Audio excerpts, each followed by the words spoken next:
अच्छा मैया एक बात बताएं, जब भगवान कृपा करते हैं तो गूंगा भी बोलता है और लंगड़ा भी पहाड़ लांघ जाता है। किसकी कृपा से? इसलिए कहता हूं कि भगवान जब कृपा करते हैं। अच्छा आप बताओ, विद्वान कौन और मूर्ख कौन? आपकी नजर में विद्वान कौन और मूर्ख कौन? तुलसीदास जी कहते हैं, ज्ञानी मूढ़ न कोई ज्ञानी नहीं होता, कोई मूर्ख नहीं होता। भगवान जिसे जब जैसा बनाना चाहे वो वैसा बन जाता है। कई बार मूर्ख को भगवान ज्ञानी बना दें तो वो ज्ञानी हो जाए, और ज्ञानी को मूर्ख बना दें तो वो। रावण ज्ञानी था पर काम ऐसे कर रहा है जैसे कोई मूर्ख हो। हाँ या ना? तो कब मूर्ख बन जाए, कब ज्ञानी बने? आपके नजर में ज्ञानी समझदार कौन है? अच्छा बताओ, जो पेट भर खा ले वो समझदार है, या जो खाने से पहले किसी को खिला दे वो समझदार है? कौन?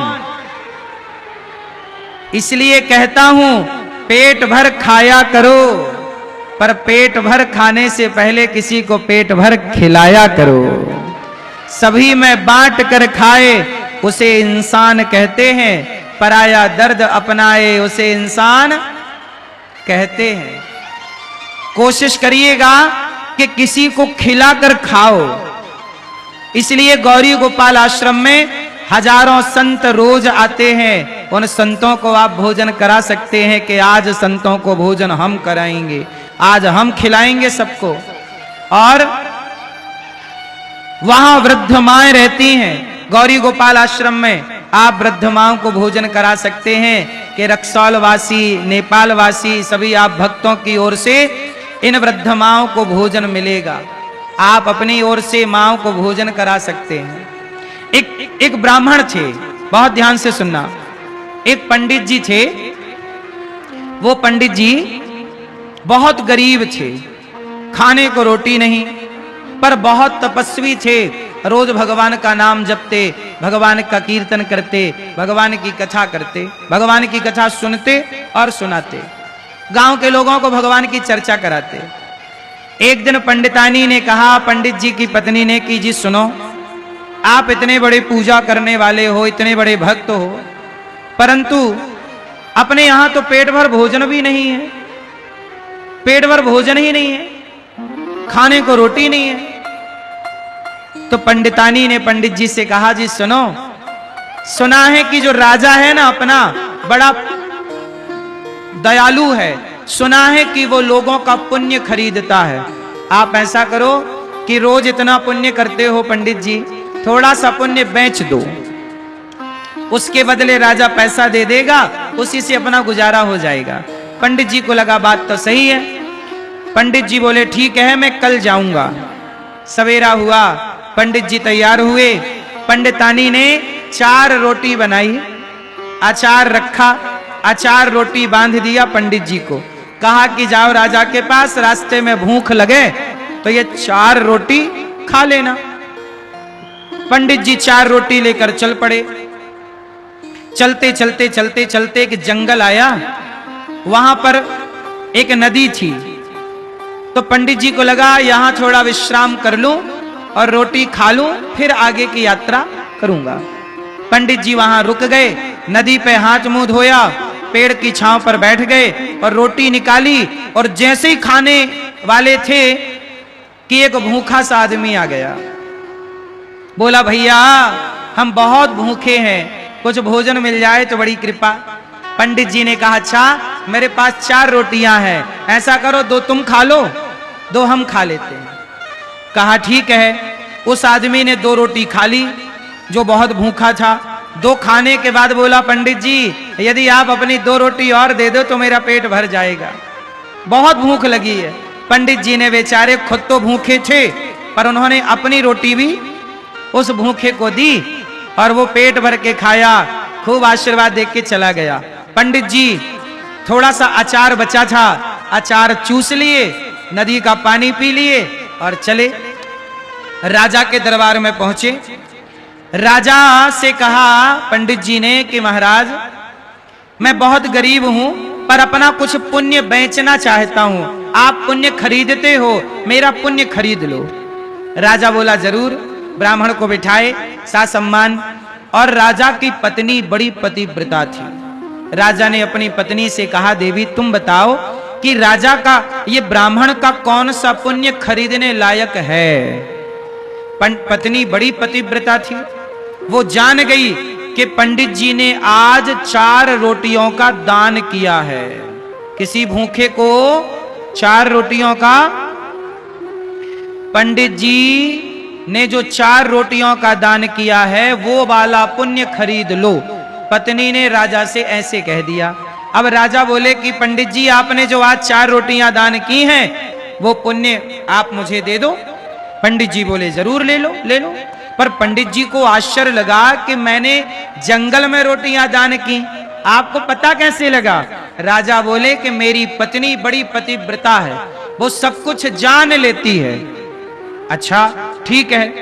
एक तराजू बांधी गई, तराजू में एक पलड़े पर तुलसी का पत्ता रखा गया, जिस पत्ते पे ब्राह्मण के 4 रोटियों का पुण्य आवाहन किया गया।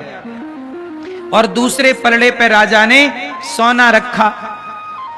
1 किलो सोना रख दिया, 2 किलो सोना रख दिया, पर 4 रोटियों का पलड़ा भारी था। राजा ने 10 किलो सोना रख दिया। अब पंडित जी तो बड़े प्रसन्न हुए कि 4 रोटियों का पुण्य इतना है कि राजा ने 10 किलो सोना रख दिया। राजा ने और रखा। साहब राजा ने अपना एक खजाना पूरा रख दिया, सैकड़ों किलो सोना, पर 4 रोटी के दान की बराबरी ना हो पाई। राजा अपनी पत्नी से बोला कि देवी रोटियां तो हम भी दान करते हैं रोज, क्या इतना बड़ा पुण्य होता है। राजा की पत्नी बोली कि ना महाराज, ये ब्राह्मण खुद भूखा था और खुद भूखा रहकर इसने अपने हक की रोटी किसी भूखे को खिलाई। तो जब किसी को आप अन्न दान करते हैं तो उस दान की बराबरी राजा का खजाना भी नहीं कर सकता। राजा का खजाना भी। इसलिए कहता हूं कि आप भी गौरी गोपाल आश्रम में जो हजारों भक्त भोजन करते हैं, संत लोग रोज फुटपाथ पर सोने वाले, साधु संत भजन करने वाले, जो करने वाले भजन वहां आते हैं, सबको पेट भर भोजन गौरी गोपाल में मिलता है। आप भी अपनी ओर से कुछ रोटियों का दान करना चाहें तो जरूर कीजिएगा, क्योंकि ये दान जो है, यह दान कई गुना फल देने वाला है, जिसकी कोई बराबरी नहीं कर सकता। इसलिए मेरी माँ, ईश्वर ने योग्य बनाया हो तो अन्नदान जरूर कीजिएगा।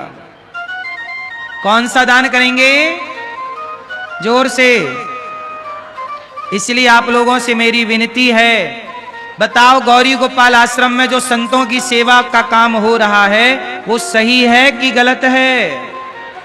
तो आप भी उस सही में साथ दीजिएगा कि आज संतों को आपकी ओर से भोजन होगा।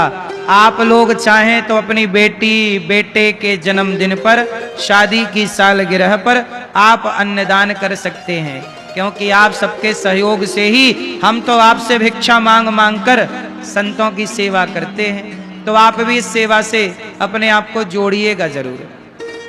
गौरी गोपाल आश्रम में जो वृद्ध माएं रहती हैं, उनके लिए भी आप लोग जरूर सोचिएगा। कार्यालय लगे हैं, नाम लिखाकर रसीद अवश्य प्राप्त कीजिएगा और आप भी इन सेवाओं से जुड़िएगा जरूर। गौरी गोपाल आश्रम में जो माताएं हैं ना, उन्हें आप भोजन करा सकते हैं कि कल का भोजन हम कराएंगे। गौरी गोपाल आश्रम में बिहार की माताएं तो हैं, पूरे भारतवर्ष की माताएं हैं, नेपाल की भी माताएं गौरी गोपाल आश्रम में हैं। आप कभी आइएगा, हमारे पास एक वृद्ध माँ ऐसी भी हैं जो नेपाल की हैं, और ये दास सबकी सेवा करता है चरण दबा करके। तो यदि उन माँओं का कोई सहारा नहीं है तो आप सहारा बनिए और माँओं को अन्नदान कीजिए। ये जो माँ टीवी पे आप देख रहे हो ना, ये माँ हैं जिनके बेटे बड़े पढ़े लिखे हैं, जिनके पास लाख लाख रुपए के कुत्ते हैं पर वो अपनी माँ को 2 वक्त की रोटी नहीं देते। निःशुल्क सेवा गौरी गोपाल में होती है। आप भी भोजन कराना, माँ को नाश्ता कराना, रात्रि का दूध बंटवाना, जो आपसे हो सके।